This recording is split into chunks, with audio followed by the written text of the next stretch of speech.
Oi, turma, tudo bem? Dando sequência ao nosso estudo, então, da refração, hoje nós vamos falar de três temas: a reflexão total, o dióptro plano e a dispersão luminosa. Bom, retomando então um pouquinho sobre refração aqui, ó. O que acontece com a luz, pessoal, quando ela passa do meio mais refringente, né, onde o índice de refração é maior, para o meio menos refringente, ó, do mais para o menos, né? O rico fica pobre. Afasta, não é isso? Então, um raio luminoso que chega aqui, ó, ele se afasta da normal, certo? E se eu pegar esse ângulo de incidência aqui, ó, em relação ao normal, e aumentar um pouco? Dessa forma aqui, ó, eu tenho agora um outro raio. Tinha um raio verdinho, agora eu tenho um raio azulzinho. Vocês vão concordar comigo que esse raio vai também se afastar da normal. Então, ele vai sair aqui assim. Então, ó, o raio verdinho, né, se afasta da normal, o azulzinho também. Percebam que se eu aumentar bastante esse ângulo de incidência, vai ter algum ângulo, pessoal, vai ter algum ângulo de incidência aqui, ó, em vermelhinho, que o raio refratado, ele vai sair, galera, ele vai refratar em cima da superfície, certo? Ó, tá aqui. Esse ângulo aqui, né, ó, o verdinho, o azulzinho, agora eu aumentei mais. Esse ângulo, pessoal, ele é o último ângulo no qual ocorre refração. Por quê? Se vocês acompanharem aqui comigo, ó, deixa eu só desenhar aqui. Eu aumentei o ângulo. Se eu aumentar mais do que isso, o raio ele não passa para o outro lado. A gente dá um nome para esse ângulo aqui, ó. A gente diz que ele é o ângulo limite. Tem como calcular esse ângulo limite? Tem, com essa equação. O seno do ângulo limite é a lei de Snell, né, pessoal? Só que o outro lado é 90 graus, ó. O seno do ângulo limite é o índice de refração menor sobre o índice de refração maior. O que acontece, então, se a luz incidir um ângulo maior que o ângulo limite? Ela não passa para o outro lado, ela bate e volta, ela não consegue refratar. Tem um nome para isso: reflexão total. Então, quando que ocorre reflexão total?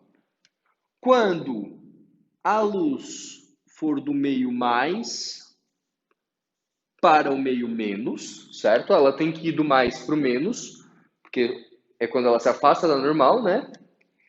E quando o ângulo de incidência for maior que o ângulo limite. Ou seja, quando a luz vai do mais para o menos, com um ângulo muito grande, ela não consegue passar para o outro lado, ela sofre reflexão total. Se tiver uma luz vindo aqui, a galera, ela vai bater aqui, né, e vai refletir. Ela não vai conseguir refratar. Esse é o fenômeno da reflexão total. Tem aplicação isso? Tem. Tem uma coisa que a gente chama de fibra ótica, pessoal. O que é a fibra ótica? Na fibra ótica, basicamente, a gente tem um revestimento e um núcleo. E a luz ela se propaga dentro desse núcleo sem sofrer nenhum tipo de perda. Por que acontece isso? Porque esse núcleo aqui dentro, ó, tem um índice de refração maior que o revestimento. Como a luz ela está indo do mais para o menos, com um ângulo grande, ó, do mais para o menos com um ângulo grande, ela não tem perdas. Então, por isso que o sinal, quando é transmitido por fibra ótica, é tão bom. Porque ele não tem perda, galera. A perda é muito pequena, por causa da reflexão total. Reflexão interna total, a gente diz, né? Dentro do cabo. Outro caso, outra aplicação interessante da reflexão total são as miragens, que vocês já devem ter visto, pessoal. Um dia bem quente, assim, ó, aí tu olha tu estás viajando, estás na BR, e aí tu olha para a linha do horizonte, parece que tem um espelho, parece que tem água no meio da pista, no asfalto. Mas aí quando tu chega perto não tem nada. Vocês já repararam isso? Nos dias quentes acontece isso, de parecer que a pista está molhada na linha do horizonte. Por que ocorre essa miragem? Num dia muito quente, próximo ao asfalto, o ar vai estar muito quente e por esse motivo ele é menos refringente, né? Porque quando a temperatura aumenta, a refringência diminui. Então, a luz que está vindo das camadas mais altas da atmosfera para as mais baixas, ela está indo do mais para o menos refringente. Do mais para o menos refringente. Lá na linha do horizonte, aquela luz que incide sobre o asfalto, ela está com um ângulo grande, né? O teu ângulo de visão é grande assim. Do mais para o menos, com um ângulo grande, o que a gente enxerga? Reflexão total. Então, por isso que dá a sensação de como se tivesse um espelho no asfalto, ou água, assim, certo? Parece que brilha o asfalto, por causa da reflexão total, certo? Então, essas miragens, galera, elas têm a ver com esse fenômeno da reflexão total nos dias quentes, né? Assim como o cabo de fibra ótica e assim como vários outros efeitos, certo? Então, quando que ocorre reflexão total? Quando a luz vai do meio mais para o menos refringente, com um ângulo maior que o ângulo limite. Tudo bem? Primeira parte da aula de hoje foi isso aqui. A segunda parte, pessoal, a gente vai falar um pouquinho de uma coisa chamada dióptro plano. O dióptro é a superfície de separação entre os dois meios e agora ela vai ser plana. Basicamente, nós vamos explicar por que ocorre um fenômeno muito interessante. As pessoas mais baixas vão entender do que eu estou falando. Vocês já repararam que quando a gente chega na borda de uma piscina e olha assim, ela sempre parece ser mais rasa do que realmente é? Aquela pessoa que é baixinha, ela olha, dá pé. E nem dá, certo? Por que isso ocorre, pessoal? Isso tem a ver com a refração. Imaginem o seguinte, eu tenho a luz indo do meio mais para o menos refringente, ou seja, eu estou olhando para dentro da água. Os raios de luz eles estão saindo da água e vindo para o meu olho, certo? Então, do mais para o menos refringente, né? A água é mais e o ar é menos refringente. Quem está meio boiando com esses mais e menos, pessoal, preste atenção na aula anterior, né? Na aula passada eu falei para vocês, mais é índice de refração maior, menos é índice de refração menor, né? Refringente, eu falei que era refringência e tal. Bom, beleza. Então eu estou aqui, ó. Aqui está o observador. Vou desenhar um olhinho aqui, ó. Aqui está o observador. E eu estou olhando para o peixinho que está dentro da água. O que vai acontecer? O raio de luz sai do peixinho, só que ele passa do mais para o menos. Então ele se afasta da normal e chega no meu olho. Só que o meu olho ele não estudou física, certo? Ele não sabe disso.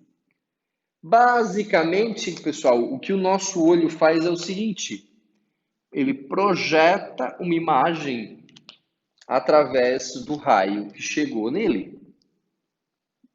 Tá aqui essa imagem aqui, ó. Ou seja, o peixinho está aqui, mas eu vou ver ele aqui. Assim como quando tu olha para a piscina, ela parece ser mais rasa, é porque o fundo da piscina está aqui, ó. Mas tu tá vendo ela aqui, devido à refração. Lembra na outra aula que eu botei uma caneta dentro de um copo com água, pessoal? É isso aqui que acontecia com a caneta, né? Por isso que ela dá aquela sensação que ela tá meio quebrada e tal.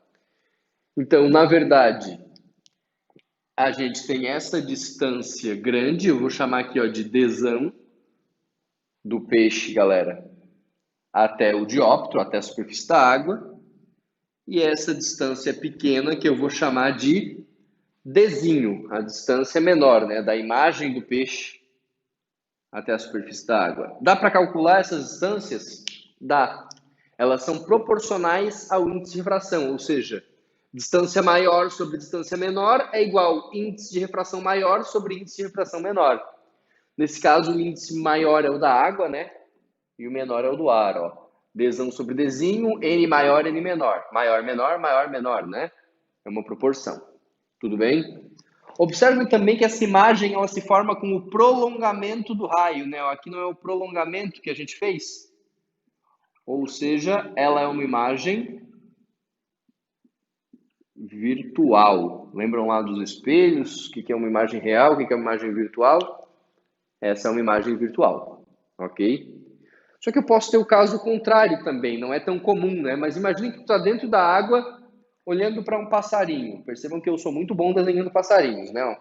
Faltou só o bico aqui, peraí. Deu.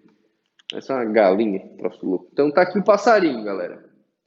E aqui tá o observador, ó. Eu tô dentro da água agora olhando o passarinho. O ar é menos refringente, a água é mais refringente. Então, para eu conseguir olhar o passarinho, o raio de luz que sai dele vai passar do menos para o mais. Então, se aproxima da normal, não é? O meu olho não sabe disso. O meu olho vai projetar uma imagem desse passarinho aqui em cima. Agora mesmo o passarinho vai ficar horrível, né? Tá aqui a imagem do passarinho, ó. Certo? Então percebam que se eu estiver fora da água olhando para o peixinho vai parecer estar mais perto, certo? Está mais raso. Agora, se eu estiver lá dentro da água olhando para o passarinho, ele vai parecer estar mais alto do que ele realmente está. Então, se um dia vocês estiverem pescando com uma lança um peixe, ou jogando de dentro de água lanças em passarinhos, saibam que vocês têm que, no peixe, galera, jogar um pouco mais embaixo, né? Porque tu vai ver ele aqui, na verdade ele está aqui. E no passarinho, jogar também embaixo, no caso, né? Porque tu vai ver ele aqui, ele vai estar aqui. Certo? Agora, só percebam o seguinte, tá? Ó, essa distância é menor, né? E essa é a distância maior, ó. A imagem, galera, fica uma distância maior agora, né? Aqui, a imagem se aproxima do dióptro. E aqui ela se afasta. Então, Dzão sobre Dzinho, N maior, N menor.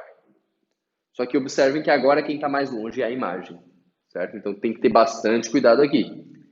Novamente, né, isso também é válido, que a imagem aqui, ela também é uma imagem virtual, ok?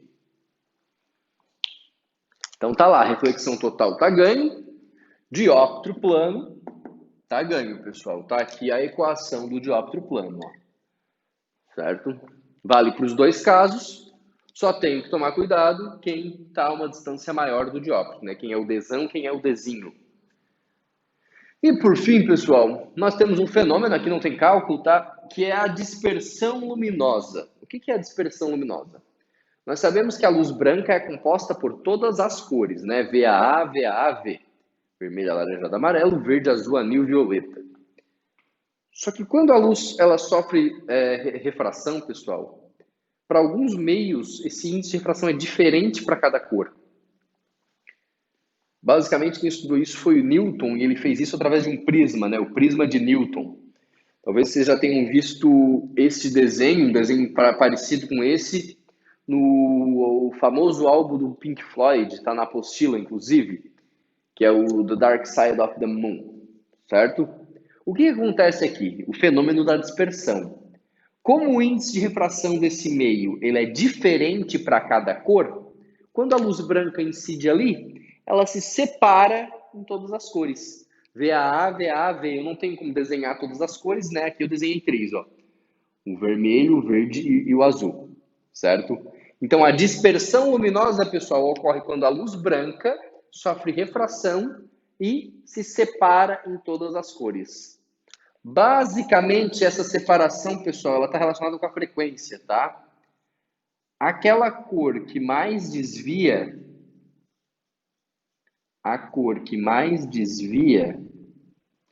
se ver, ficou feio, mais desvia,